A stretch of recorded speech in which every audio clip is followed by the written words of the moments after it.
Hello, my name is Caroline Engels and I'm a field application engineer at LMI. I will show you how to get the best scan data quality with a G2 profile line scanner using different objects. So I will scan a diffuse metal part, a black rubber and a PCB.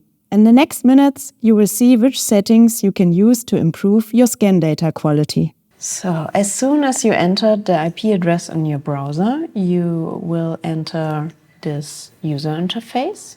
Now I will show you how to get the best data quality. So we will start with the scan mode image.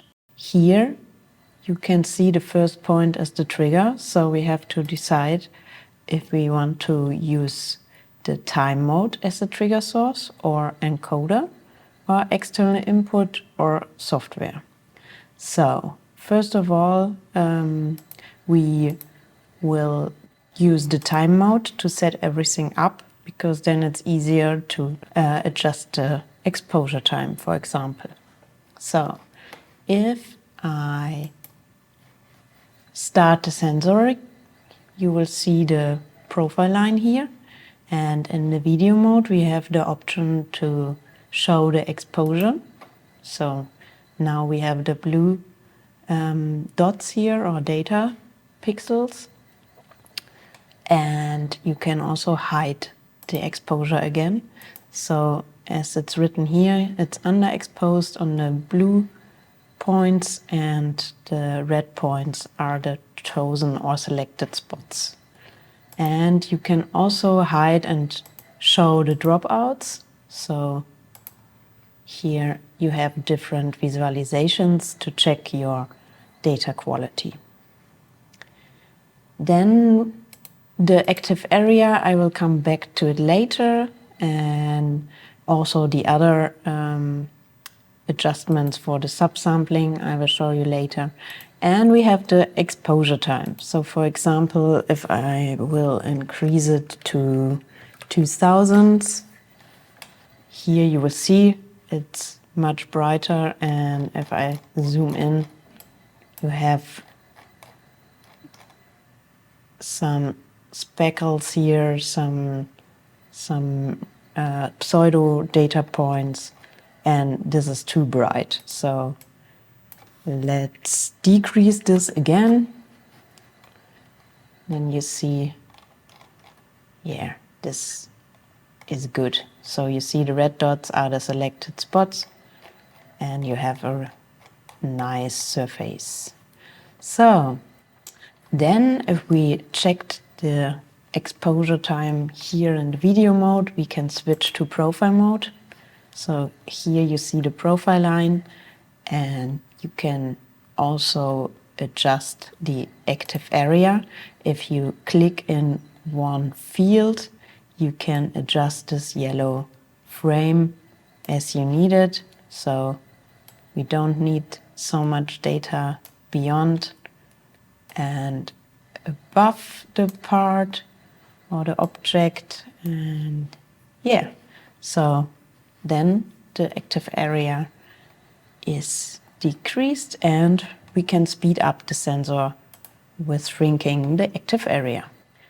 Then you can also use the subsampling if you want or if you just want to have the half resolution, you can use half, or if you want to have every fourth pixel in the X resolution, you can choose 1/4.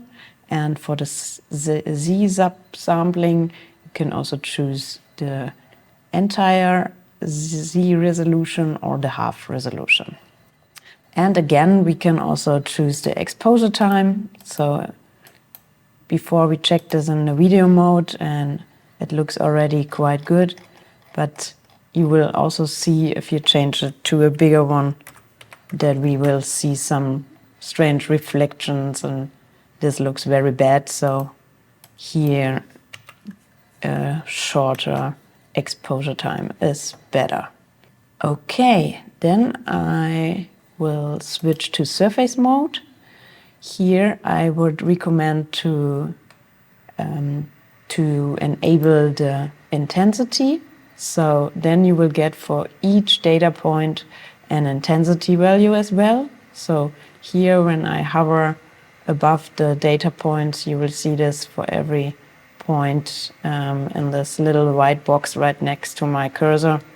I will get an intensity value, an X value, a Y value, and Z value. Then, yeah, the uniform spacing is default enabled, and then you can choose the spacing interval mode for your X resolution. So if you choose resolution, then it's the X resolution of the sensor. You can choose balance, then it's a little bit bigger, and if you want to speed up a little bit, you can increase this X resolution here. So this is the spacing interval in between the data points in X. Then when we want to generate a surface, you can choose a fixed length. I would recommend this in this case. When you know your size or the length of your object, you can just choose the maximum length of your object here. Then trigger mode, as I mentioned, we start with time mode, and later I will change this to encoder. And then we have to set up the encoder resolution here. So this is necessary. Then you can go back to scan, and then you can enter the Y spacing as well. So let's start with this. Here you can choose the tracking or the encoder trigger mode. So you can scan bidirectional, or you can track backward or ignore backward. Here we have some further filters for gap filling, median, smoothing. You can also choose them if you want, but for now we don't need them at the moment. And active area, I already mentioned, subsampling, we discussed exposure time. Then we have some advanced settings. If you want to choose or select some spots or special spots, you can choose, for example, best, top, bottom, and continuity. And we have some further continuity sorting adjustments here, camera adjustments, and dynamic exposure. Further advanced settings. And in the end, we have transform, where you can see your transformation data values from the alignment. Okay, so let's start and generate some data. So I will go back on surface mode, and I will stop the sensor now and start.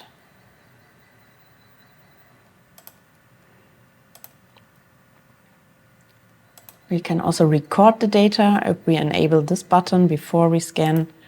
Here you can see the object now, and if you change the view, so on top we have the profile mode view.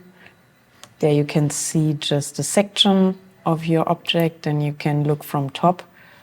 And then we have the option to look from or in the 3D perspective. So this looks really good. So we have no reflections on the top surface. Really nice. So we can leave the chosen exposure time as it is.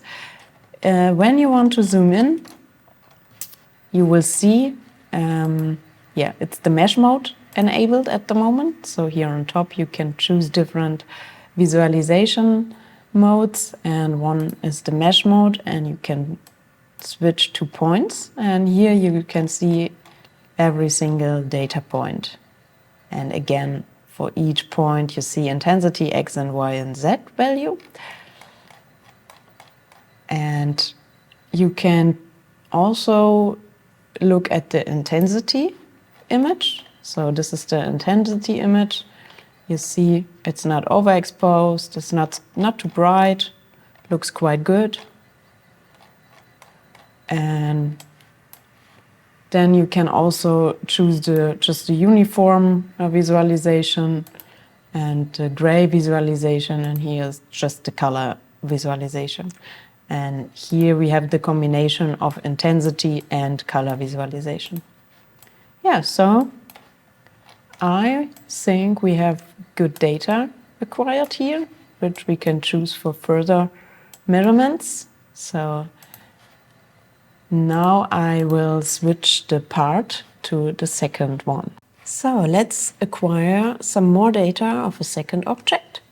So now we have a black rubber, a piece of black rubber, and I will start the sensor now, and let's check the image, the video image. So here again, enable the exposure, and we will see we need more data. So let's increase the exposure time. Okay, this is not enough. Let's increase it a little more. Okay, I would think we should increase it like this. Yeah, this is much better. Okay, 500 microseconds. Then we can switch to profile mode and do the other adjustments. So here we'll see, yeah, the structure of the rubber, nice surface. And we can adjust already the active area, so it's a flat surface. We don't need so much data beyond and above the part. Okay, let's switch to surface mode. Here we can enable the intensity again, and let's switch to encoder. The fixed length acquisition is already set, and then we can change the spacing. So let's try with 0.05 millimeters in Y direction. Okay, I think we can start a recording. Maybe another one. Okay, so if we look in 3D mode, we see the surface, and at the moment we are in mesh mode. So let's change this to points, and then you see the structure of the surface. So this is good. We have no reflections, because sometimes when you scan rubber, you have to adjust the exposure time to get no reflections, but we did this already very well. Here we have some defects on the surface, so some holes, something like this. Yeah. Some material on top here. So when you zoom in, you can see the structure very, very well. So this looks good. I think we have a good data quality of the rubber. And yeah, let's switch to the third part. Okay, now we want to scan a PCB. So let's have a look into the video. Okay, we see already some data. I would assume that we should increase the exposure time,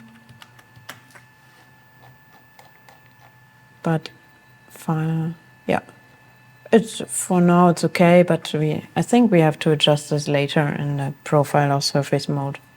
But for the first impression, it's okay. Let's check the profile mode. Yeah, okay. This looks not bad. And then we can start to generate the surface data. So acquire intensity. In this case, we have a longer part, so let's change the fixed length to 150.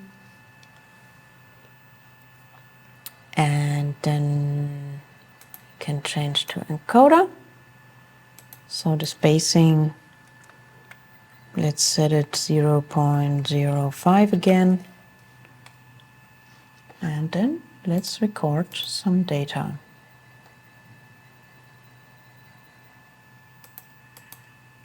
Okay. So here you see the PCB. You have some condensators, some microchips. So some resistors. So just a normal PCB with some electronic components on top. Some shiny surfaces. When we switch to intensity, you will see, yeah, here this is very bright. The microcontroller is dark, but okay. So here we have some small reflections on top of the condensator.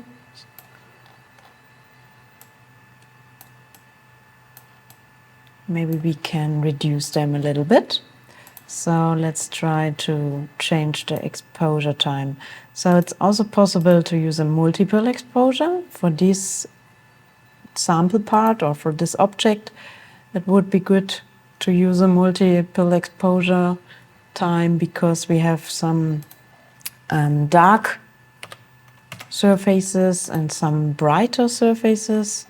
So let's try a very short one and a medium one and see if we can improve the data. Yeah, so now you see it's very, very dark. This is because we choose the intensity map for the exposure time, for the low exposure time. So when we change to the color visualization, you still see that we got some data, but it's the visualization of the small, very low exposure time. And you can change this if you change this to intensity step 1. Then you will see that the next frame, which will be recorded, will be much brighter because then for the visualization, for the intensity map, the second exposure time will be used.